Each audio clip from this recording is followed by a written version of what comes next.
La plupart des clients que j'ai signés le mois dernier l'ont fait parce que je suis nulle en closing. J'ai vraiment voulu comprendre ce qui faisait la différence dans leur décision. Pourquoi ces personnes-là venaient chez moi et pas chez quelqu'un d'autre. Donc ce que j'ai mis en place, c'est simplement un petit formulaire.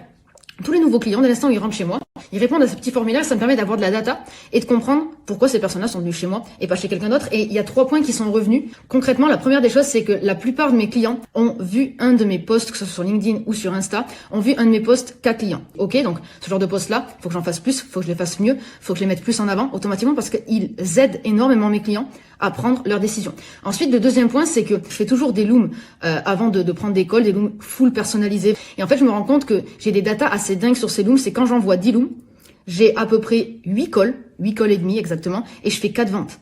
Donc quand je vois ça, mon seul objectif, moi, c'est d'envoyer des looms toute la journée automatiquement parce que je sais que ça fonctionne. Et le troisième point, c'est que ils m'ont tous dit, et là c'est tous sans exception, vraiment, qu'ils n'avaient pas l'impression d'être dans un call de vente. C'est dans un aspect vraiment très détendu où j'analyse leur situation de manière pragmatique, mais sans avoir les questions basiques des closers, genre « Et ok, et si dans 6 mois tu n'atteins pas ton résultat, tu te sentiras comment ?»